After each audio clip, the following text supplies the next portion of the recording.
Fleece Johnson is the biggest freak in the world. I'm bored. He feels that Papa gets his butt every now and then, but he ain't saying nothing. Like my was fat, ungodly fat, right? And he gets in the shower with me, and we was the only two in the shower. And I turned around and I seen that soap going down his back through the crack of his eye. I said, "God damn!" And they sat there and eat the man. This is bomb.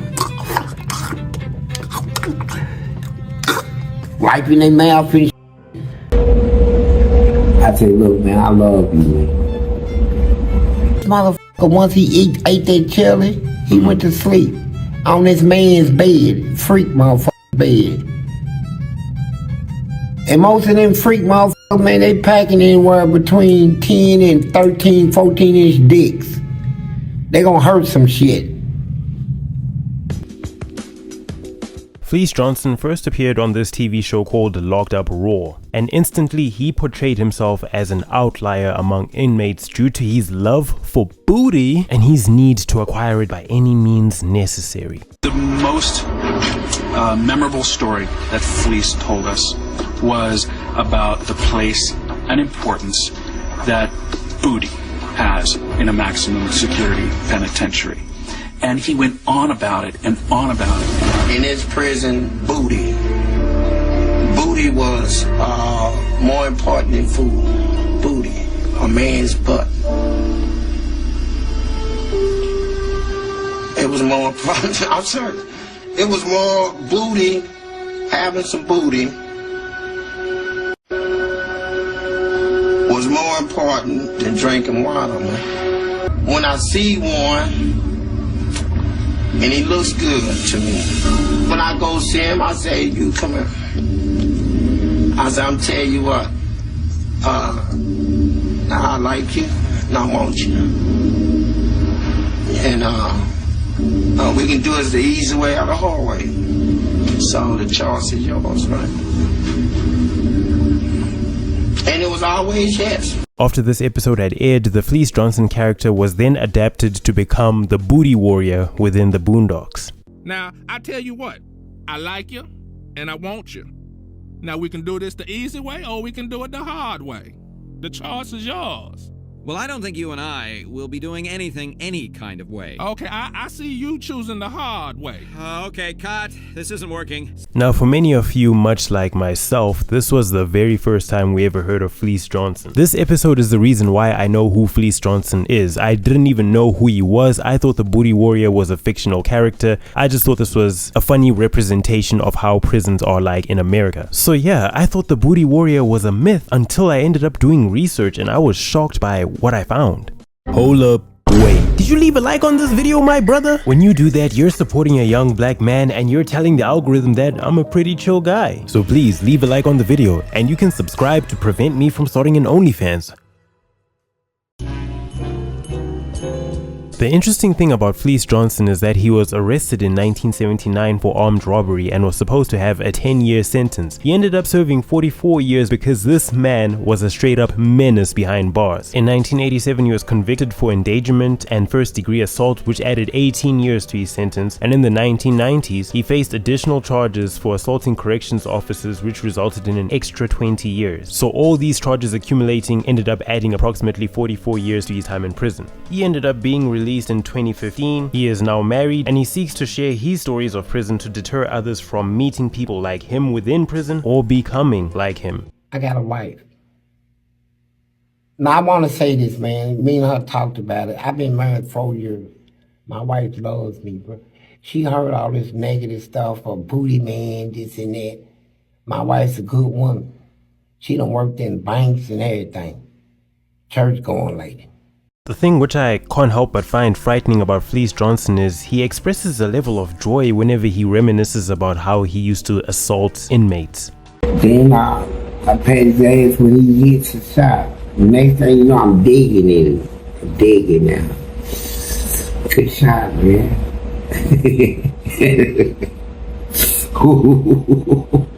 Good shot. And I caress his butt. He don't say nothing. So, you know, and then next thing you know, I get him.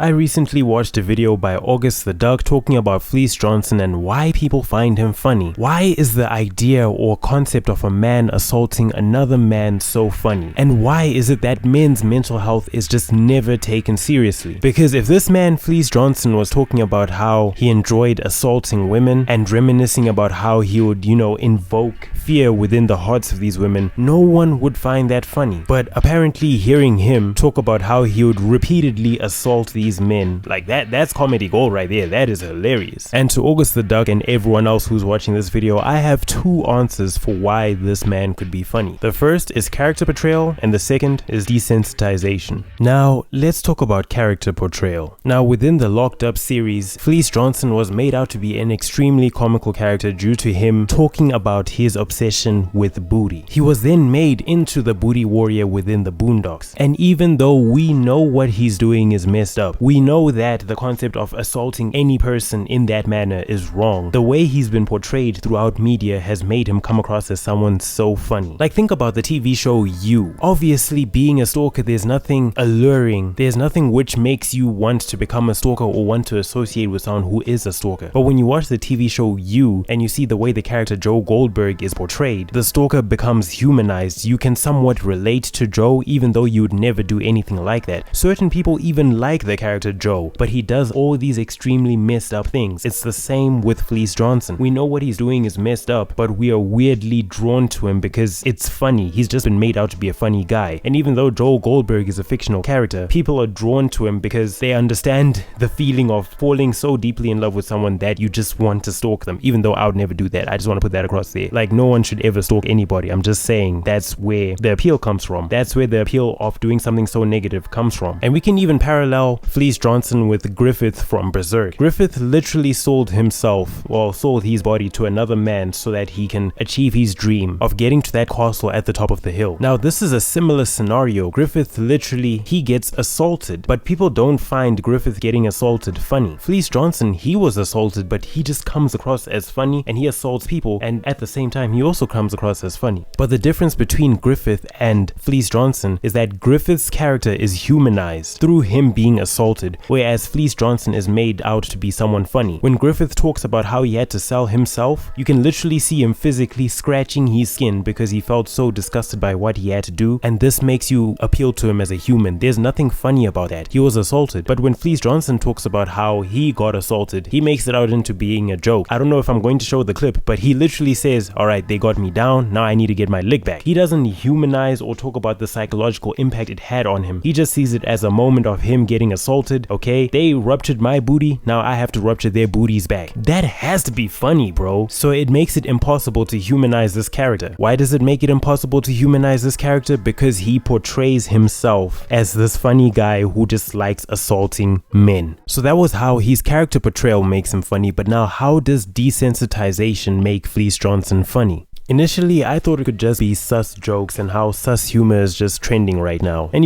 gay jokes, people usually just find gay jokes to be funny. But then I thought to myself, but then wouldn't that make James Charles like the funniest man alive? Because, I mean, he's extremely comfortable with being gay, and there's nothing wrong with being gay. It's just that James Charles is outrageously gay, but I don't necessarily find James Charles funny. I mean, he is funny when he makes jokes, but the concept of him just being gay isn't funny. It's just him being gay. So I thought to myself, nah, it can't be sus humor, surely. And it made me think about Jack Harlow and I Show Speed. Zaddy. It's like Zaddy's like when I run into one of my homeboys, I'm like, what's up, Zaddy? Like, it's just like Zaddy, you know what I'm saying? One of my homeboys though. None of that, just like he's a Zaddy. Like, he looks like a Zaddy. Like when he's shirtless. Say if we're the last two people on Earth and we had to reproduce to make the world continue, would you reproduce with me? No, because that means our kids will have to intertwine and then their kids, no. Who gonna stop me? I will. Who's gonna stop me? I will. If we the last two people on Earth, who gonna stop me? You're not stopping me! I feel like people care significantly less about dark humor. Like, literally on TikTok, people are now posting gay popcorn audios. Who made that mess? You did, Kate. Lying piece of shit, daddy. Say it again. I'm a lying piece of shit, daddy. Say it. I'm a liar. Stop running from me. What happens when I beat your ass like this? Fuck, you digging in me. You digging in me. You digging in a nigga. You digging in. I'ma bust when you bust. Now, I'm not saying being desensitized is a good thing. I'm just telling you guys that this is the reason why people find this man funny. Like, really think about it. People find this man who's assaulted hundreds of men funny. And we're just so desensitized that our only response to hearing him talk about how he used to do it is to just laugh. We literally listened to a retired serial booty warrior talk about how he used to take advantage of so many people, and we just laugh at that. And to give you more examples of desensitization, look at Diddy. Diddy literally beat his wife and he's being accused of assaulting hundreds of women, and we've literally taken that whole situation and turned it into a joke. We took the whole baby oil situation and we turned it into a joke as well. And think about the term no Diddy. We literally turned no Diddy into a meme. Now, obviously, you can't police people and tell them what they can and cannot laugh at. When the Queen of England died, the literal Queen of England, when she died, people were making memes about her death. And we all know that it's in bad faith to make fun of people who passed away. But because we are so desensitized as a society, we can literally take nothing seriously. So with that being said, what are my thoughts on Fleece Johnson? Well, I guess he's just another representative of how desensitized we are as a society. He is a serial booty warrior and no one takes him seriously. At the same time, it's not a crime to laugh at the things which he says and the things which he has done. But for me personally, I can't help but feel like by me finding him funny and not taking him seriously, I too am contributing to the desensitization of society.